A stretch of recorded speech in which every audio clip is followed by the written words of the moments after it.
Hi, and thank you for joining with us on this really important session about resilience. We're going to take a 15-minute walk through some very important topics. My colleague John's going to help us through some thinking. John will introduce himself in a second, but just to set the scene, you can probably see from the pictures there who is who. And we have myself as MD of Goodfoot. Goodfoot Development has an initiative called the Heart Base, where we're approaching topics of well-being and resilience, especially in the light of the times that we're in.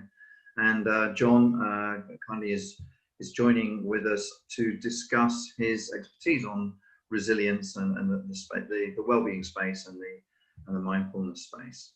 So moving on, I'll just outline for us very quickly what the three key areas are that we're going to talk through. Then I'll hand over to John and we'll work our way through the time together. So we'll be looking at resilience and what it is, some steps that we can go through in order to build our resilience, and then some strategies to increase our energy. It's all about managing energy, not managing time. So over to you, John, as we get into what is resilience. But first, perhaps a quick introduction to yourself. Thanks, Mark. Yeah, so I'm an expert in the world of burnout, resilience, mental health. My story is one of working in the legal space to the highest position I could find. I reached positions that I wanted to get to. I opened companies. And I was highly resilient as a person to allow me to manage those stress levels and run teams of people. My personal experience is that I found myself in a place of burnout after many years in this state. And so it became very interesting to me about how to manage burnout, how to recover from burnout and what actually causes that. And I suppose one of my passions is understanding the difference between what resilience is, and what resilience training is, and what burnout is, and how the two are very interactive, but also very separate. So today's session is going to be about what's resilience, how can we use it to keep ourselves from burnout, how can we use it to become highly functioning professionals who get to exactly where they want to go to in their life, through managing stress and performing to the maximum capacity, but also recognizing that resilience isn't going to help you when you get to a certain level of stress. So that's what we're looking to cover today. Fantastic. So let's move on to that then, John.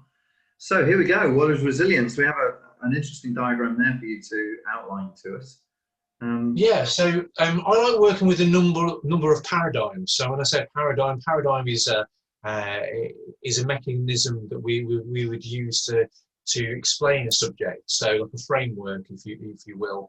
The MTQ48 looks at control, commitment, confidence, and challenge, and the MTQ48 is a psychometric test that measures somebody's levels of resilience. And how it does that, it identifies that somebody who's highly resilient is able to emotionally regulate their mind and their body. They're the type of people that don't get fazed if something just blows up in their face, high level of demand from their boss. You know what? They're able to keep calm and focused. And commitment, they will never give up. They're goal focused, they're goal orientated. It's not a negative thing, but they're driving forward. They have that energy and commitment to moving forward and achievement. They don't mind challenges. They look at obstacles in life as an opportunity to learn and to challenge themselves, and have an inner confidence, a powerhouse of a human being. So this is the epitome of resilience. And the MTQ48 psychometric test is what the experts would say a very good measure of a person. So it's like a benchmark. If someone's scoring high on this psychometric, they're displaying high levels of resilience. And what interests me on this one, John, is in the grey area of that circle there, we've got grit at the top, which is what I conventionally think is mental toughness. You got to have a gritty attitude. But equally important is engagement at the bottom, which is a willingness to discuss and to use other people's thoughts and ideas and interact. So it's not just being a very tough individual on your own. Is that right? And I think that's a very good point. That's exactly what I want to talk about with resilience, because Resilience is often thought of as a very insular thing, something that we develop as individuals. Whereas the MTQ48 and models that I work with look at resilience as a holistic thing. You know, how can we become resilient as a team, as an organization? And there's certain practices and programs that we can put in place that can help develop resilience. And that's what we're going to look at today, is what are the steps that we can put into a program or an organization to help develop individual and organizational resilience. Okay, that's superb. So moving on then, you're recommending 6 steps for us to consider in building our resilience. That's right, and we've created here at Goodfoot a resilience course which is accredited to the highest level, and it incorporates these elements. So on the first level, we want to become aware. So awareness is like the first step. We can't become resilient unless we're aware of ourselves, our thoughts and our feelings, and aware of our environment, you know, our work colleagues and our workspace. Once we become more aware and more in tune, it's probably a better way of saying it, we want to become more attentive. So we want to focus in actually, how am I feeling? What is going on? I'm going to draw my attention to that. I'm going to start looking at how I can become more focused at work. Perseverance is something that takes a little bit of time to develop. So through courses and coaching, we can develop this. We can do this work by ourselves as well. Not giving up, setting an intention, a goal, and then developing the skills needed to persevere. This links a lot to confidence training, working with, you know, restrictive thought patterns, the imposter syndrome. Reticular activating system is a part of the brain structure that holds us in the past. We remember a bad old event that's happened and we think, oh, I can't do it. Well, perseverance is all about looking at that, unpicking it and helping you to be positive and moving forwards. And that's why it moves into positivity, because positivity, confidence, inner strength all comes from being happy, being more positive towards ourselves and others. The team's more positive and happy we are. And then we move into things like energy as well. So energy levels is the energy of the team, energy of ourselves, you know, looking to feel physically and mentally more alert and having an abundance of physical health. And this can be things like physical training, exercise, but it also can be doing work like mindfulness and yoga. And finally, kindfulness underpins every part of the steps. It's about developing a culture within our business, within our lives, within ourselves that is connected and kind. It's connected to our friends and our support mechanisms. It's connected to our work. And it's a support system to help us become more resilient, because all the work of positive psychologists like Sean Aker are suggesting that resilient people have strong communities, kind communities that support them and help them become more resilient. Okay, no, that's really useful. And just a plug for Goodfoot, John, we've been working together on getting the resilience course accredited, which is now accredited by the Institute of Leadership and Management. So we have recognition that this is a really, really useful thought process to go through. And what strikes me about it very, very quickly is I always thought resilience was based on the positivity bit, you know, all to do with positive thinking. But I think what you're saying is that you start a lot earlier than that. You start with awareness, attention, and perseverance, and then the positivity starts to build, which would explain to me why positive thinking is sometimes so hard. You kind of get exhausted trying to be positive sometimes. Yeah, and I think that as part of this exercise today, what we're looking to do is look at the energy element, because I think that's the most misunderstood part of resilience. People, like you said, think it's all a mindset thing. It's all about the mind. We're too mindy in this country, too mindy at work. We need to physically engage. If we have more capacity in ourselves, we've got more energy, we're able to focus better, we're able to get more done in less time, we're able to become more strong and more robust because we feel good, we can bounce back. And this comes down to our physical energy. So today we're going to look at that element.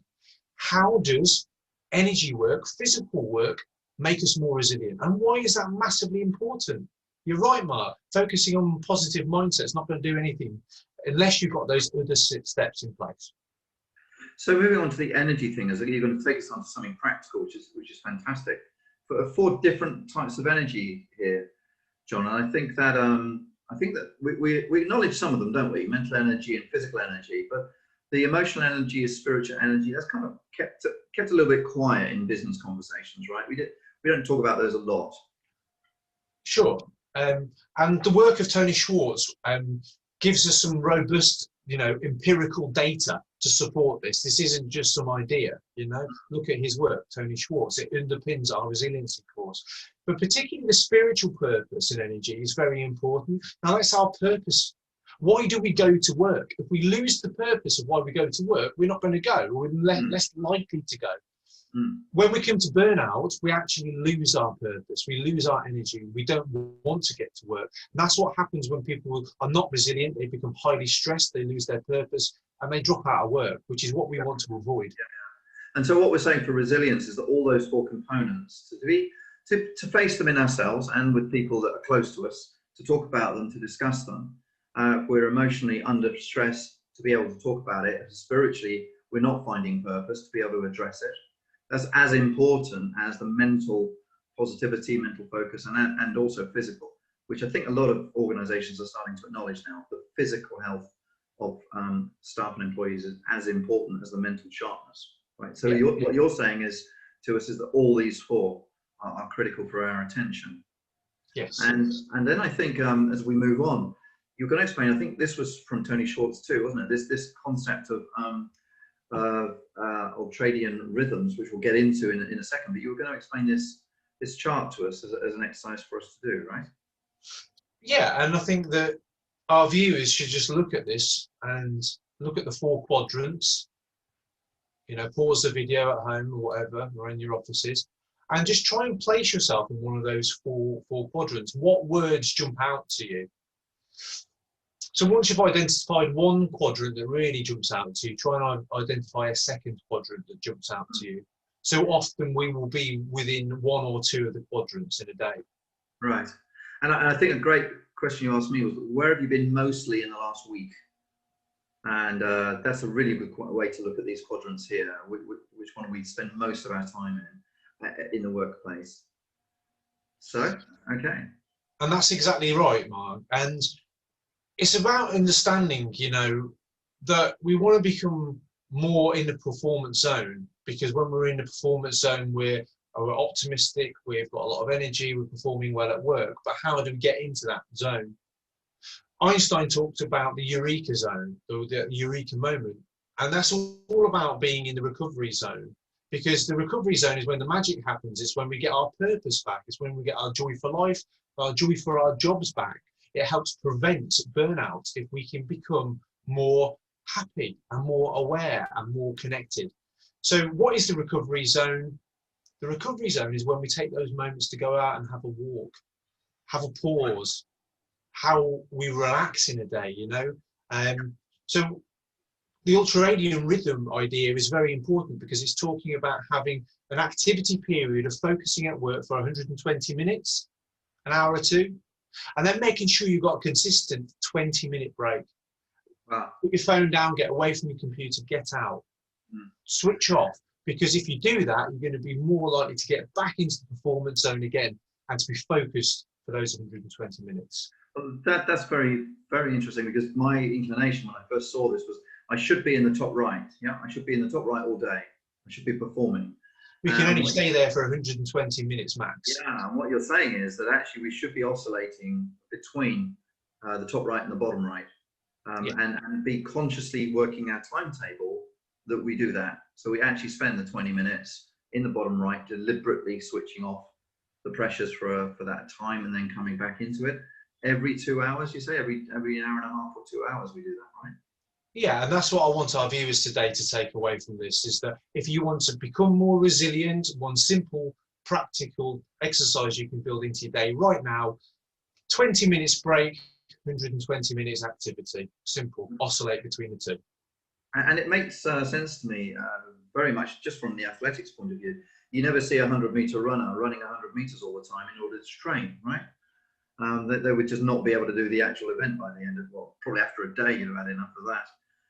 So the training to achieve that goal is made up of rest periods as much as it's made up of intense activity periods. So we need to apply that to our normal practices, right? Not just for the athletes. Great, that's really, really good. So moving through to the last bit then, John, what I thought would be worth offering folk who are watching is do feel free to contact John at that email address there if you've got any thoughts or ideas you'd like to chat through with him. We are at Goodfoot, as we've mentioned, running webinars, training, coaching in resilience, well-being regularly now.